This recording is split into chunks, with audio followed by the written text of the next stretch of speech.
Pernah kepikiran gak sih soal dinamika orang kaya di Indonesia?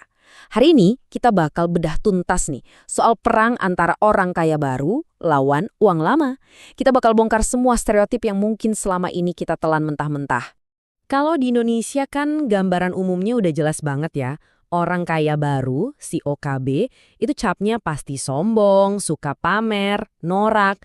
Nah, kebalikannya, orang kaya lama atau OKL itu diagung-agungkan. Katanya sih rendah hati, berkelas, tapi gimana kalau semua anggapan itu salah total?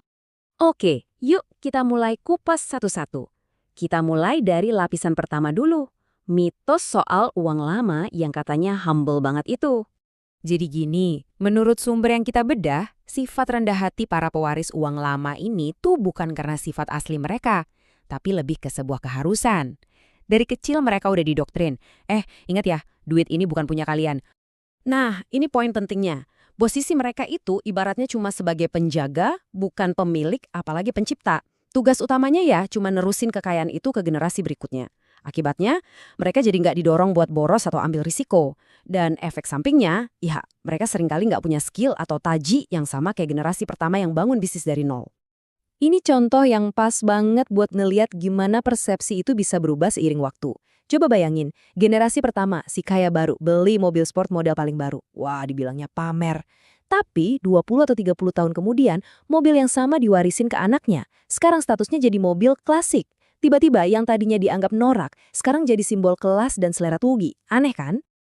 Oke, sekarang kita balik koinnya. Kita lihat sisi satunya. Kebanggaan jadi orang kaya baru.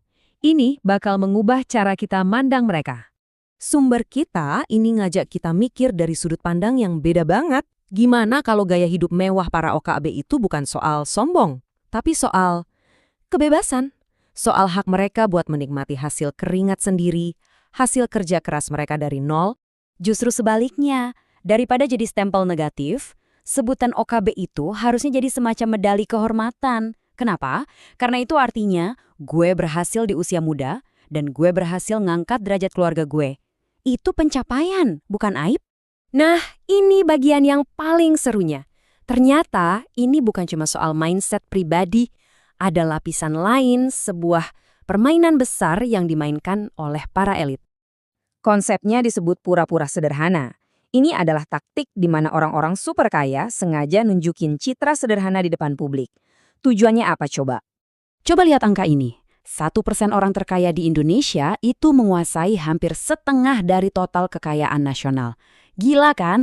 Nah, argumennya adalah citra sederhana ini dipakai buat bikin kesenjangan yang super jauh ini kelihatan nggak terlalu parah. Contohnya banyak.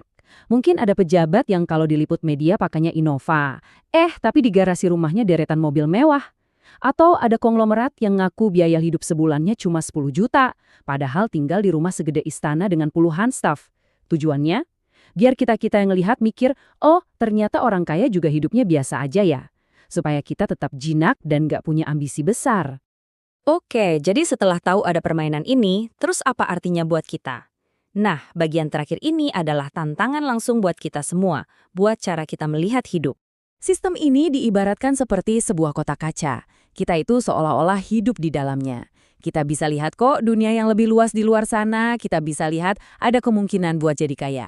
Tapi kita sengaja dikondisikan untuk percaya kalau kita nggak bisa, atau bahkan nggak seharusnya mencoba buat keluar dari kotak itu. Dan sampailah kita di pemikiran penutup yang cukup provokatif. Ini kayak sebuah panggilan, sebuah ajakan buat menolak narasi sederhana yang sebetulnya membatasi kita. Hancurkan kotak kaca itu. Dan kalau kamu nggak terlahir kaya, ya pastikan anak-anakmu nanti terlahir kaya. Jadilah generasi pertama pencipta kekayaan di keluargamu.